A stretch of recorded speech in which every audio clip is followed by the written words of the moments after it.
A vivid scene unfolds. Birds suddenly go quiet, the air cools, and the midday sky begins to darken. People stop what they're doing and look up. Narrator, voiceover. Imagine the sun overhead. Then imagine it slows, darkens and stops. The light disappears, and the daytime sky falls silent. Aboriginal elders say this has happened before, and that when it did, everything changed. They call it the day the sun stopped moving. Today, we're telling that story, the forgotten Aboriginal eclipse legend. If you love hidden histories and cosmic mysteries, hit like now and share this yarn with a mate, because by the end, you may never look at the sun the same way again. The narrator introduces the theme in a calm, reflective tone. For tens of thousands of years, Aboriginal Australians have watched the heavens. Their stories about the sun, moon and stars carry law, ethics and science woven together. In many Dreamtime stories, the sun is a woman, a life giver, traveling across the sky each day. The moon is often a man, chasing her across the heavens. Eclipses, when the sun seems to vanish, are explained as moments of confrontation or warning. Ancient myths from cultures around the world speak of eclipses. Vikings believed wolves chased and swallowed the sun. The ancient Chinese feared a dragon devouring it. In Australia, some Aboriginal groups said eclipses happened when the sun and moon embraced, breaking strict law. Others saw it as punishment when humans defied sacred rules.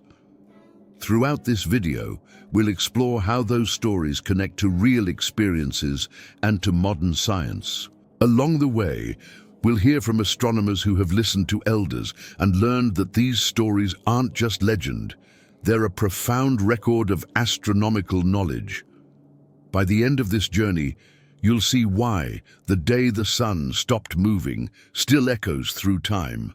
Open with a narrative. A grandmother sits with her grandchildren, telling them about the day the sun disappeared. She speaks in third person, describing how the entire community gathered, eyes wide. In Yolngu culture from Arnhem Land, one story says the Sun Woman stopped because two brothers broke a sacred taboo.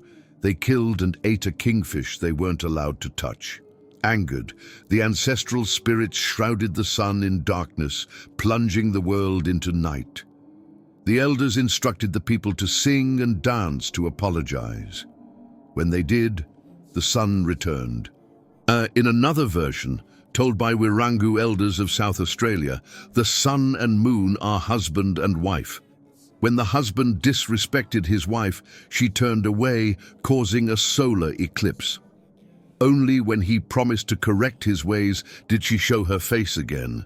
These stories aren't just myths, they show how entire communities responded to real eclipses. An elder from the Arunta people once recounted how children were rushed into shelters, fires were lit, and everyone beat drums and sang, urging the sun to come back.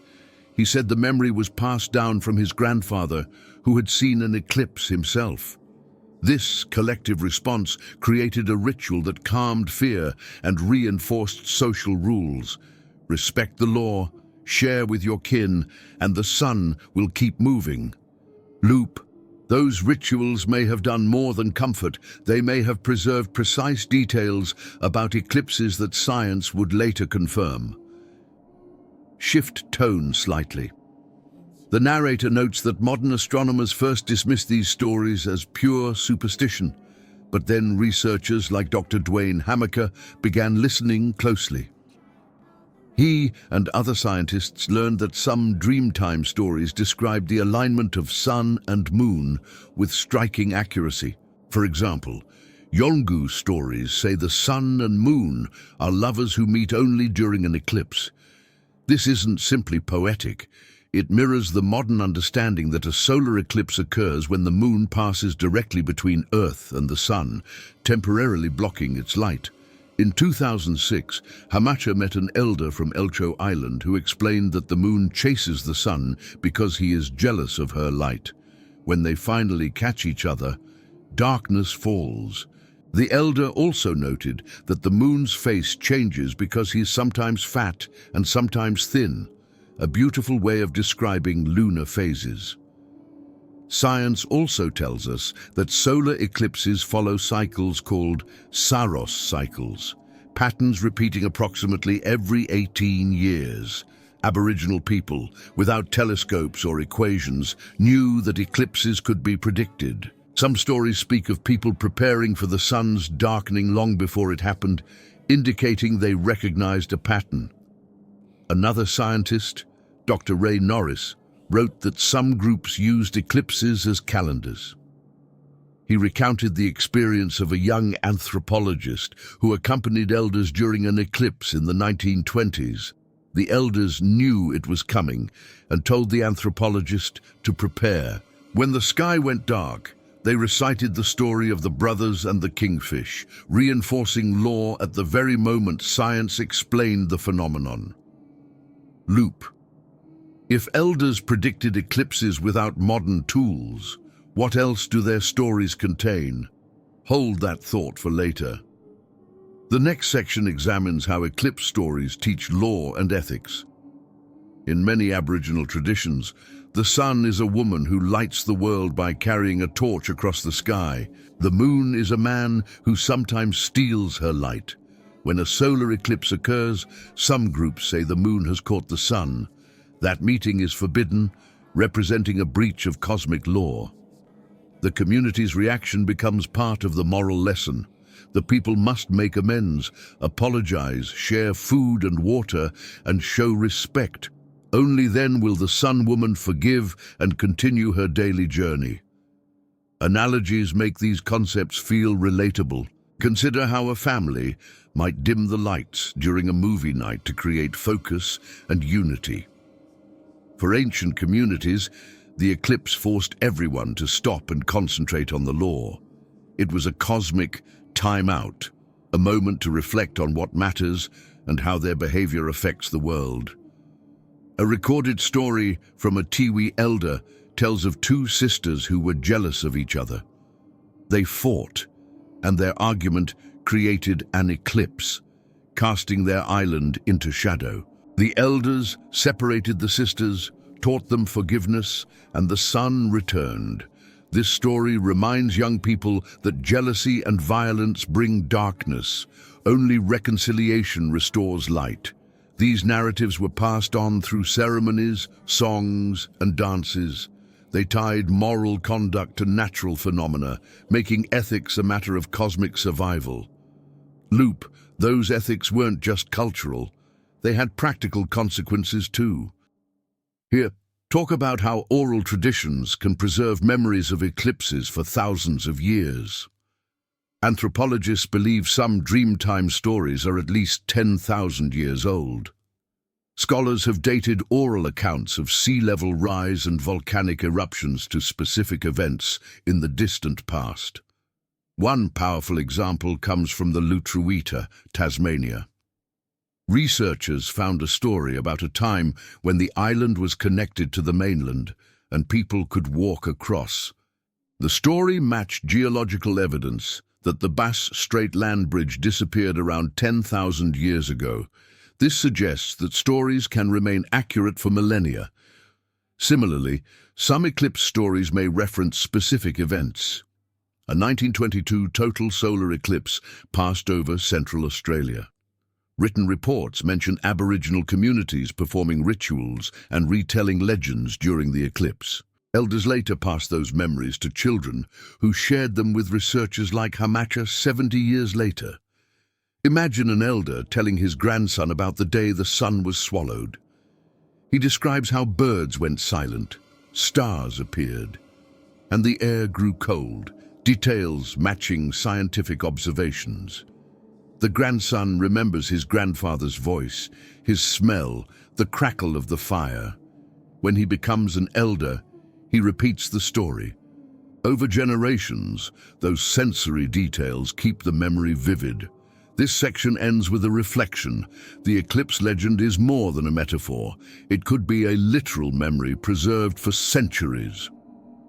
Now, bring in tangible evidence that supports these stories. Rock engravings and paintings across Australia show celestial symbols. Some depict the sun and moon as intertwined circles.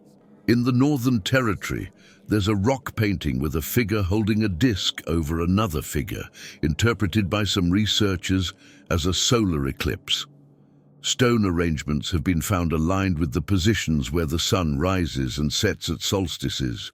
While none has been conclusively linked to eclipses, the precision indicates a sophisticated understanding of the sky.